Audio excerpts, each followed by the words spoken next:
अच्छा। और ये है वो जो पोलो की मिलती है ना गोली खाने की, उस तरह की है। सो बीच में होल है और इर्द गिर्द जो है ना वो हमने सजाया हुआ है। The class of Rohit Sharma Virat, अगर इनको आप आउट नहीं करोगे ये आपको डैमेज करेंगे, इनको आप कंटेन नहीं कर सकते, इनके लिए आपको आउट करना के लिए जाना पड़ेगा और बॉल आगे पिच करनी पड़ेगी। अब रोहित शर्मा में ये क्वालिटी है कि वो आगे वाले बॉल को छक्का भी मार ले कि जी किसे हो टीम ना हार जाना मगर इंडिया को ना हार। एग्जैक्टली। तो ये आप पे ऐसी चीजें जो है ना एक एक्सपेक्टेशंस का ना एक पहाड़ सा आपके ऊपर रखा जा इसके बैट्समैन, क्योंकि अगर ये एक दफा सेट हो जाए तो ये फिर आपको चारों तरफ आपको कह सकते हैं कि जो एमएस धोनी की हम बात करते हैं ना कि उसकी ग्रेटनेस थी, एमएस धोनी को क्योंकि मैंने कमेंट्री की है उनकी क्रिकेट पे, जितनी मुश्किल सिचुएशन होती थी उतनी उनकी क्लैरिटी होना। और शहनशाह अफरीदी की जो सक्सेस है उसमें अगर आप देखें तो वो बॉल आगे कर रहे हैं, आगे से गेंद स्विंग होता है। तो यही होता था जब हमारे हम टाइम में होता था कि नया बैट्समैन आया उसको खिलाने का मतलब है उसको आगे आगे लेके आओ, यहाँ से वनरेबल है, यहाँ से बॉल हल्का सा सीम हुआ, जहाँ से स्लिप लग गई बात करें आपकी। अपने मिडिल ऑर्डर की तो अक्सर क्रिटिसाइज किया जाता था, ये कहा जाता था कि हमारा मिडिल ऑर्डर जो है वो बड़ा वीक है।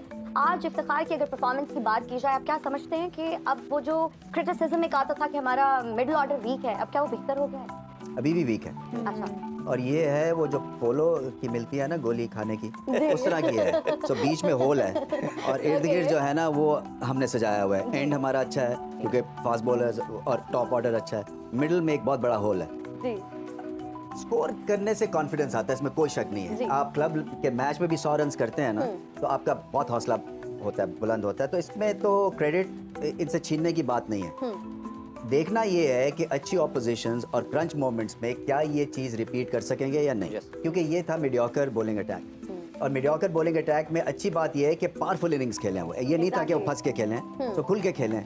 सो बहुत, और इनको चाहिए थे रन्स क्योंकि मैं समझता था तलवार लटक रही थी इनके ऊपर, क्योंकि स्पिन को कई दफ़ा और क्वालिटी स्पिन को सही पिक नहीं करते हैं। सो रन से क्या होगा कि रिजवान मिडिल ऑर्डर के रन से रिजवान रिलैक्स खेलेंगे, बाबर आजम रिलैक्स खेलेंगे, आपका ओपनर रिलैक्स खेलेगा इमामुल हक। अभी ये होता है कि हम आउट हो गए तो मिडिल ऑर्डर में कुछ नहीं है तो होगा क्या? भाई अब जो पाकिस्तान को इंडिया के साथ खिलाफ मैच है उसमें क्या स्ट्रैटेजी अडॉप्ट करनी चाहिए, कंसिडरिंग द फैक्ट कि पहला मैच उन्होंने पाकिस्तान में खेला है, अब श्रीलंका में जाएंगे और ट्रैवल भी अच्छा खासा कर रहे हैं, तो इस हवाले से क्या उनको स्ट्रैटेजी अडॉप्ट करनी चाहिए? देखें, एक तो ये कोई हवा बना के मैच के बारे में सोचना नहीं है और ये कोशिश करते हैं ये टीम कि इसको ऑर्डिनरी मैच लें, मगर नर्व्स आई जाती हैं क्योंकि एक पॉलिटिकल टेंशन है, एक तरह से बहुत सारी चीज़ें एट स्टेक हैं, फैंस की इमोशंस है। जब हम इंडिया से शारजा में फॉर एग्जांपल खेलते थे तो होटल में आके कोई 200-300 पाकिस्तानी फ़ैन आके हमें एक ही चीज़ कहता था कि जी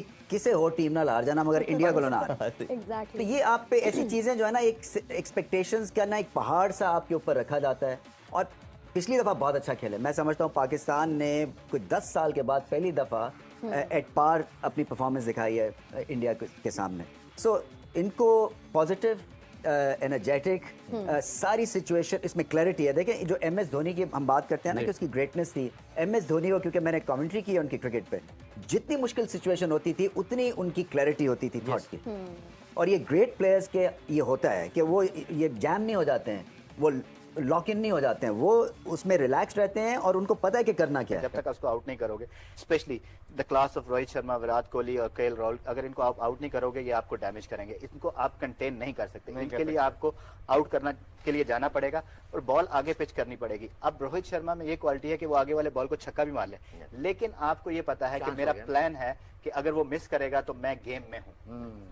जनाब जी बिल्कुल वही पेस, और उसके बाद ऑब्वियसली पेस मैटर करता है। T20 में आप तो मतलब इतने सक्सेसफुल बॉलर थे, आगे गेंद तो आप तभी करते थे रिवर्स हो रहा, वरना तो बैक ऑफ लाइन नहीं, बॉल से भी आप कर सकते हैं, क्योंकि नया बॉल जो ना आप वही जब तक आप आउट नहीं करोगे T20 में जो ना आपकी बचत नहीं, और स्पेशली फिर ऐसे क्लास के बैट्समैन, क्योंकि अगर ये एक दफ़ा सेट हो जाए तो ये फिर आपको चारों तरफ आपको कह सकते हैं। बात वही आता है कि आपने जो ना अगर इनका रेशो देखे और स्ट्राइक रेट ऑफ स्टंप और मिडल स्टंप, इट्स मीन कि आपने इनके हाथ खोलने नहीं देने, जब इनके हाथ खुल जाएंगे तो आपको हिट लगेगी। देखो इसी तरह देखिए मोहम्मद आमिर ने तन किया, तीनों को किया, और केएल राहुल तो नहीं खेले साथ में।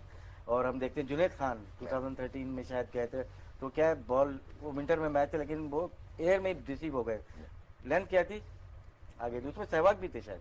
तो क्या ये ऐसे प्लेयर जो कि बहुत ही स्ट्रांग है, बट आपको एक पॉइंट ऐसा है जहाँ पे बॉल आपको एक तो डिलीवर हो गया, आप अंदाजे से ही खेलते हो और वहाँ पे मूवमेंट होनी चाहिए। मोस्टली प्लेयर्स पीछे चले जाते हैं, बॉलर जो कोशिश करते हैं शॉर्ट ऑफ लाइन T20 में दूसरे तीसरे ओवर में पेस चेंज करने लगते हैं।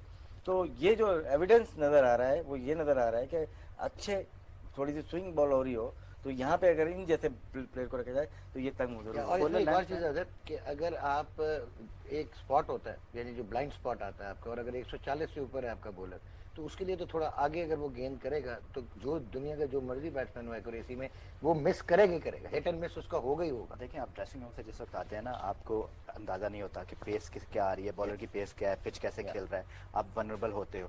तो यही होता था जब हमारे हम टाइम में होता था कि नया बैट्समैन आया उसको खिलाने का मतलब है उसको आगे लेके आओ, यहाँ से वनरेबल है, यहाँ से बॉल हल्का सा सीम हुआ, जहाँ से स्लिप लग गई आपकी, मिस किया, लेग बिफोर हो गया। तो ये बड़ा इंपॉर्टेंट है। और शहनशाह अफरीदी की जो सक्सेस है उसमें अगर आप देखें तो 2019 का वर्ल्ड कप आगे देख लें तो वो बॉल आगे कर रहे हैं, आगे से गेंद स्विंग होता है। Aamir was most successful when he was pitching the ball up. तो उसके बाद क्या हुआ उनको वो पीछे क्यों गए कि उन्होंने ना डरने लग गए कि मुझे ऊपर से हिट लग जाएगी, तो उन्होंने अपनी लेंथ पीछे कर ली। लेंथ पीछे की, आपका इकोनॉमी रेट तो अच्छा हो गया लेकिन आपकी